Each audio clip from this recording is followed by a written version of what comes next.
माई हो माई। अरे बाप हो बा ठंडी तक एकदम मुँह दिल बा। अरे सुनत रे, अरे कौड़ो बराई के दिन भर झड़िया लगी। करे ठंडिया में मुआई बे मर जाम नु तो ई खिचड़ी में तनी सौरी कुल का नहाए का परी। हाँ जतना मुआवा तारू उतना तारा दे परी। का चिल्लात रे बरत न बानी सुबेरा से कर कर चिल्लात रे कपारे पर। अब बार चाहे जोन बार मुआव का कर कबा लइका में रही तनु देखभाल करी ते तोरे खात रे टोरे सुतत रे। आई पूरा देह दल दला गई है जाड़ से। अरे बाप हो बा, ये भगवान उठा लाया दादा। लाता पा बार देनी बाई जा से हाड़ पूरा कांप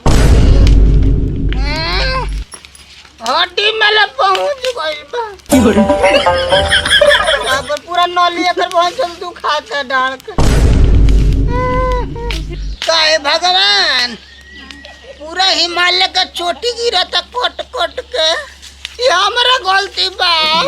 नो सरवा प्रशासन लगल हमरा के जो खाती कौन सरवा जा स्कूटिया पाके छुट्टी मनावत नहीं। ए बुढ़ो कहाँ 2 दिन से ठंडा लगता हो। अरे न खुजना हमारे दोस्त बा जान तरुका भइल सरवरतिया सुतल रही 2 बजे रतिया खनिया गोई पानी पिए जानलू। हां आ फ्रिजवा जे खोल के हां अब पनिया पी तेव ढक्कनवा खोल के मुंह में डोलमी आ सरवा वहीं के सुर में आ फ्रिजवा बन कोइल भुला गो।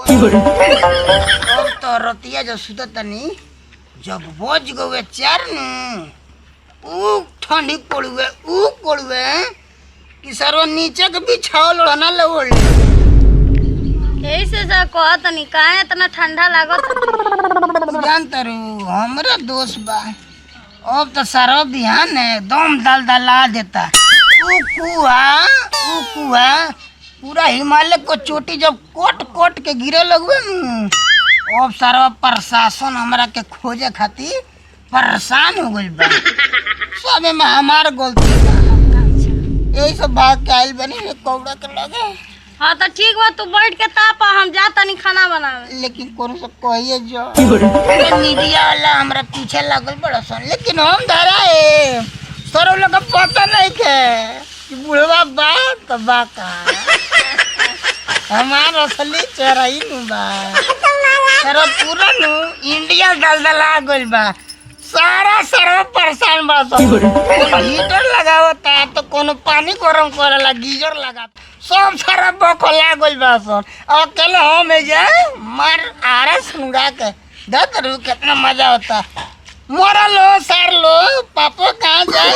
पूरा सारा पेपर में जब बिहान चाय पिए गए न बनवरिया के दुकनिया पर अब तो हेते अक्षर में लिखल बा कि बुढ़े के कारण देश में आया भूचाल। अब तो सारा हम कोई बाबू जैसे चाय पियो मुँह तोप के भाग जो तो हमने जाइल बनी कोने सार लोग पता ना लगी कि कहाँ बा।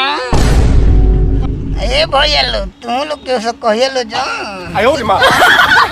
हाँ अकेले पूरा हिला दिल बनी दुनिया डगमगा गइल बा एकदम। देखो काल के न्यूज में का होता कि बूढ़े को ऐसे फटा धरती आकाश में हुआ